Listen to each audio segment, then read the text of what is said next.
Alright guys, today we're going to be reacting to Tulsi Gabbard reveals how she's preparing Trump to debate Harris. Jump in. We're counting down to the Harris-Trump debate, and my next guest is a former 2020 Democratic presidential candidate and congresswoman who endorsed Trump this week and is helping him prepare for that debate. Here with me now is former Congresswoman Tulsi Gabbard. Thank you so much for being here.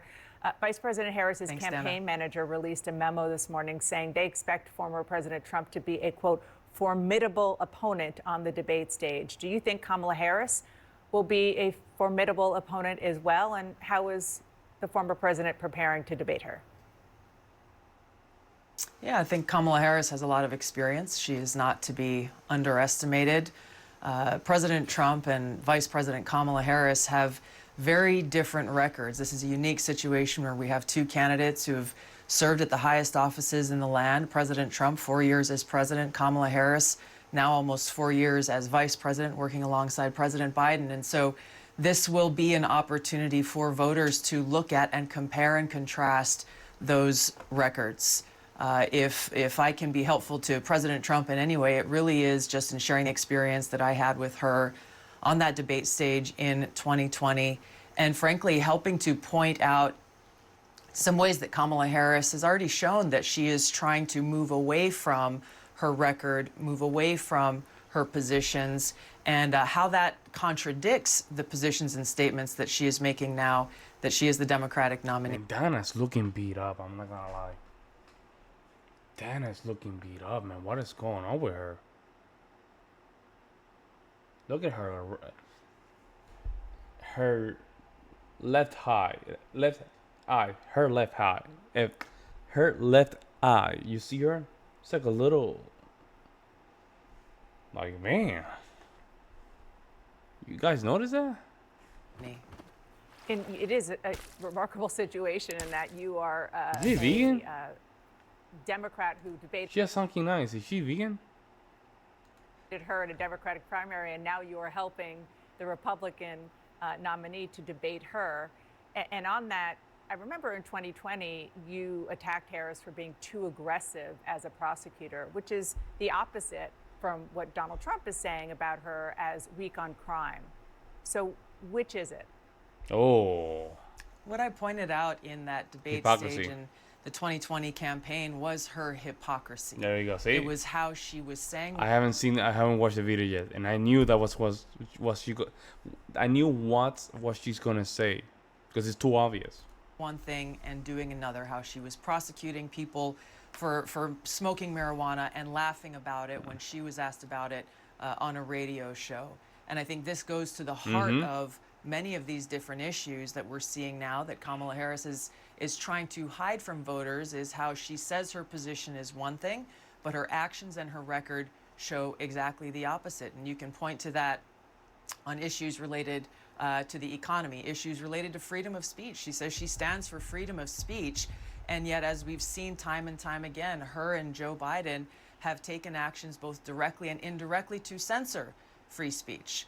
Most recently, I can point to my own experience of this, of how the Harris-Biden administration have added me to a secret domestic terror watch list the very day after Kamala Harris was endorsed by Joe Biden. And I was on TV and warning the American people about what I saw as the dangers of a Kamala Harris presidency, taking action that was clearly political retaliation. They've done this to a lot of different people, which points to how dangerous it is to have people in power so willing to abuse that power to go after political opponents. Okay. I'm not familiar with the secret terror watch list. We're definitely going to follow up on that, but I do want to move on. That's bullshit. That's BS, man. That's BS. I know she was mentioning this for quite some time now. I think almost a year. I saw it on Twitter once. And you're telling me that the CNN doesn't know about this? Oh man, this news network is insane.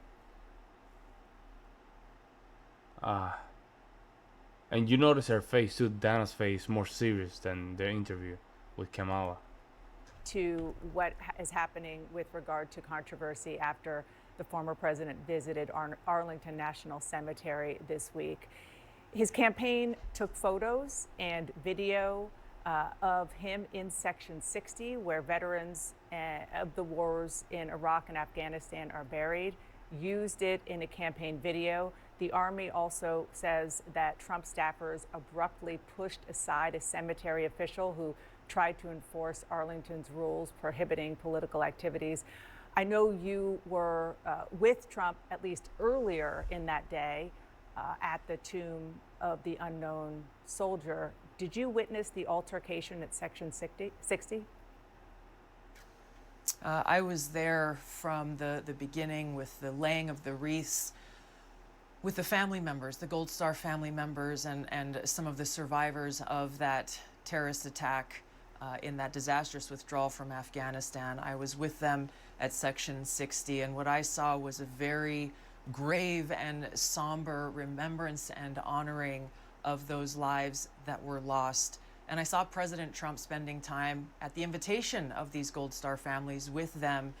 He was there for a few hours. I did not see or hear about any kind of altercation until something came out in the news later on. The families were there grieving alongside President Trump, and it was a very special moment to really remember their names, remember their memories, and understand the true cost of war and the consequences of the decisions that Kamala Harris and Joe Biden made in the execution of that withdrawal. Yeah, and it is very clear that the former president was invited in his personal capacity, as you said, by a family of one of the service. No, by the families. Oh, we have to get it straight. There's videos about this, folks. There's videos about this of each family literally defending the president, former president of the United States, and even that they also invited the current president of the United States and vice president, and they didn't want to come. They didn't want nothing to do with it. Man, this is crazy stuff. And somehow we had to make a theatrical thing about this. Stupid, right? Members who was killed about 2 years ago during the withdrawal from Afghanistan. It was 3 years ago. 3 years ago. 3 years ago to the day on August 26th. Yes, 3 years ago. The question is about the federal law and Arlington's rules that prohibit partisan or political activities at national cemeteries. And the military and also other members of other families who are buried right near there are upset about the campaign filming it and posting the video online.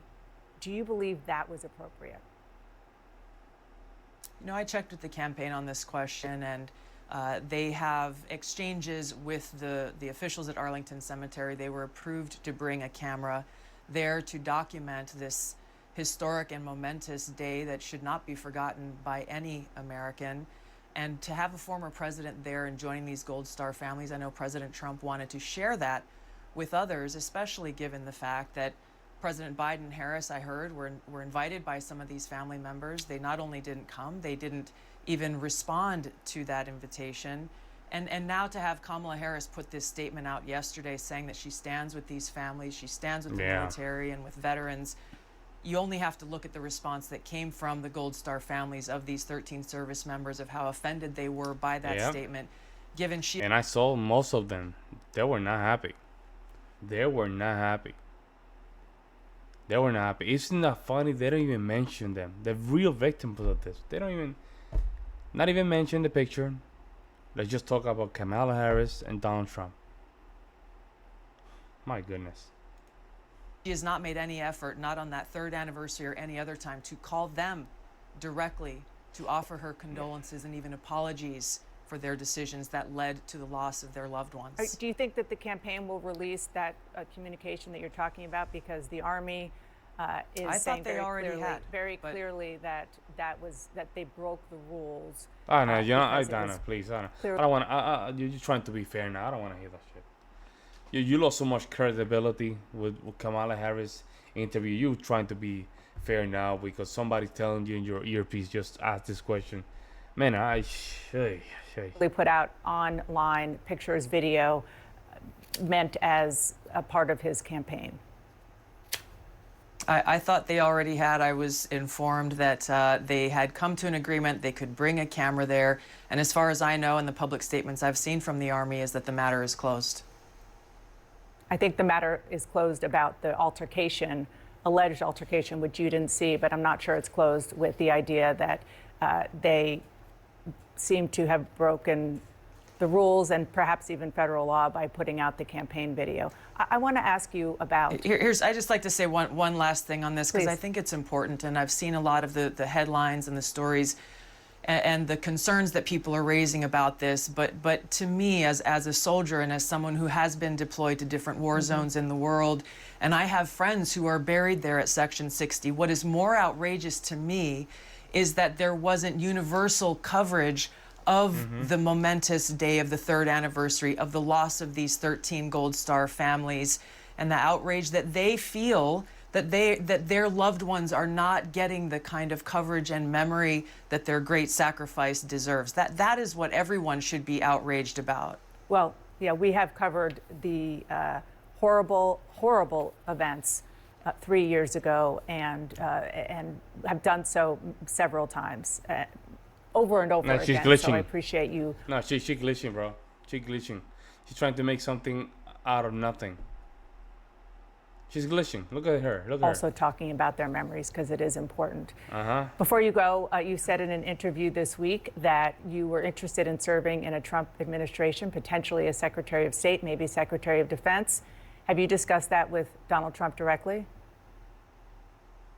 No, I haven't. You know, it's important for us right now to point out the difference between Kamala Harris and President Donald Trump, what kind of president and commander-in-chief they would be. And really the leading concern that I have is about this, about the contrast between their positions and their records, and the fact that as we sit here today, President Biden and Kamala Harris have us embroiled in wars in 3 different regions of the world, have us closer to the brink of World War III and nuclear war now than ever before, according to the Bulletin of Atomic Scientists. And this should be of concern not just to Republicans and Democrats, it should be a concern to all Americans, because what's at question is our ability to have a future and to live in a free society where we can be peaceful and prosperous. This is personal for me, as it should be personal for all Americans, because it is our future that's on the line here in this decision that we as voters have to make about who we want our commander-in-chief to be. Dana's afraid of Tulsi, actually. She don't want to push back. See, this is the problem right here. This is the problem. Dana, she feel more comfortable pushing back with guys because, you know what, I'm sticking to the man, right? But when you see a Tulsi Gabbard, she's afraid of her. For some reason, I don't know why, but she's afraid of her. This is not okay, folks. This is not afraid. We have a fake reporter here, pretending to be a reporter, a journalist, right? But when it comes down to really ask the question to a person like Tulsi Gabbard, she's just afraid. She don't want to even push back. She's afraid. Man, I love so much respect for these kind of people. They're not even journalists. Let me just emphasize this. She is simply a actor. Journalists are the ones that go right there in the front line and they get the news. Let me know what you guys think in the comment section below. See you next.